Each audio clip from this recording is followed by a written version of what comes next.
Hi artists! So we're going to do another art project. It's kind of for the 3rd and 4th grades, and we're going to use some of the black paper that I sent home. Hopefully you didn't use it all up with your woodland creature one, flashlight one. And I just realized I had a lot of little scraps left over.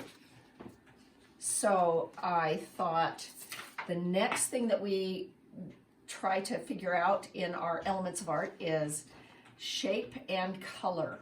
So in doing that, I thought a silhouette is a really good way of being able to do a background that's very, has lots of color elements, and then just put something on top of it. So it lets you just explore geometric shapes on the background, and then we're going to talk about organic shapes in a silhouette overlapping. So geometric means that they are shapes that are kind of mathematical, like what you learn in geometry, like squares, circles, triangles, rectangles.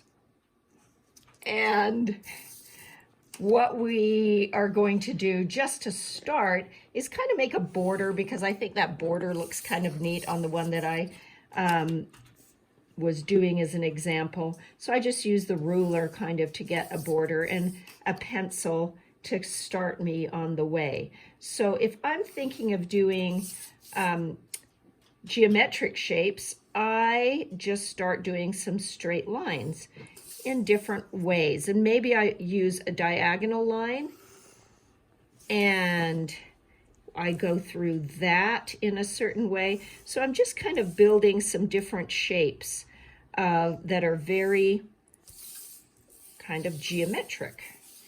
I think I'll go like halfway down this one. I won't go all the way to the end. And then maybe I will break this one up into a half and this one up into a half. So that way I have big shapes, medium-sized shapes, and small shapes. It's really important for composition to have those three things. Remember how I'm always talking about big, medium, and small. And you want to have a lot of variation in your color. So as you can see, I did all these different colors, and the fewer shapes you have, the fewer colors. So it's really nice to have the little pieces that can be a brighter or a different color, and the bigger areas that are kind of your main color.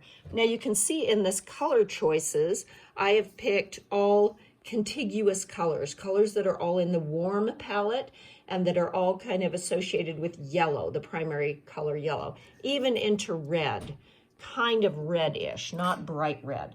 But in doing that, it lays the groundwork for something to be on top of it and that to turn into a background. The other fun thing about this project is you can really go all different directions. So once I'm done adding all the different shapes and geometric areas in this one, which I won't bore you with, but I'll just keep going on this until I end up with something like this.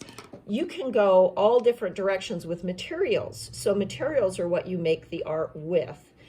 Elements are what make up art, like line, shape, color, texture, space, form.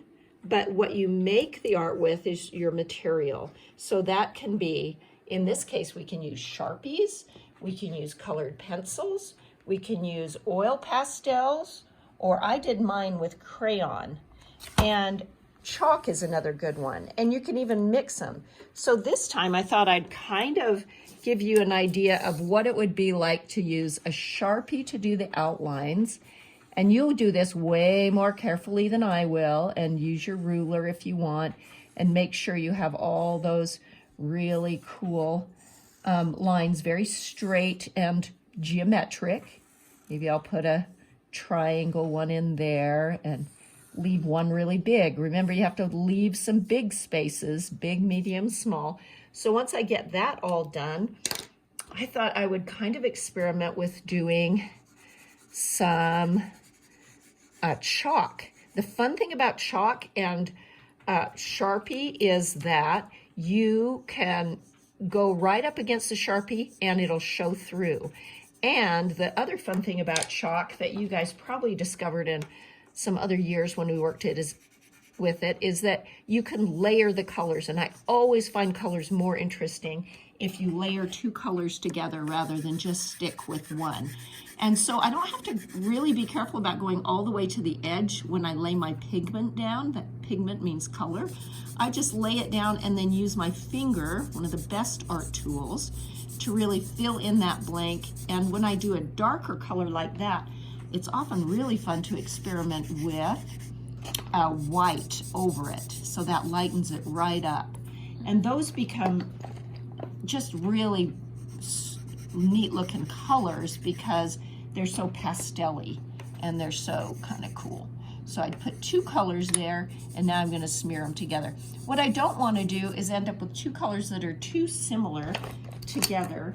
And so when you're picking out what color goes next to the next color, make sure you vary your colors, and you either get colors that are, you know, you can have it be very much every color in the book being your background, or like I did with this one, all contiguous colors being very much the same. So when I did this one, then I took some scissors and a piece of the black paper from my last project and just cut organic shapes. So when I say organic, those are the shapes that don't have any particular straight lines or pattern, and the kinds of shapes that you'd find, I'll turn this over so it's a good background, in nature. You know, they might grow as a leaf or as a tree, and they are not symmetrical necessarily, they're not even, and whatever shape that you decide, you could decide to cut out shapes and form them into an animal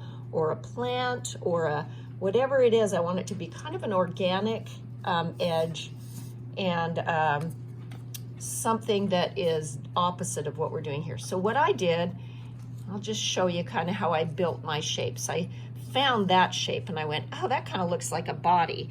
And then, so I cut out something that might look like a couple of legs. And if you overlap outside of that edge, that's totally all right. Then I thought, oh, I'm gonna push against the top with my hand like that. I've got a head and it didn't quite connect, so I had to kind of find a scrap that looked like a neck. Oh, maybe I did it this way. You can experiment and move these around all the time until you figure out, oh, that is funny. I thought that was a foot. This is my foot. So, oh, she's kind of kicking. So I'm going to put that one there, and then I think this was supposed to be another hand. I'll put that down here. And you can make it shorter or longer because you're overlapping. So just keep working on that form until it's this great silhouette that you like. You could even do kind of a tree or a landscape or a bush. You could make this silhouetted shape be really anything that you want. And maybe your teacher has an idea of tying into some curriculum for 4th grade or 3rd grade where you're trying to experiment with some particular shape of some item, and they may assign that. But just move things around and kind of experiment and see if you can get geometric shapes and colors of any ilk, and use different materials. You can kind of just play with this until you find something you want, and cut out all sorts of different shapes and put them together till you like it enough to glue it down. Then I hope I see them from you. I hope we get to Zoom together, and I'll can't wait until then.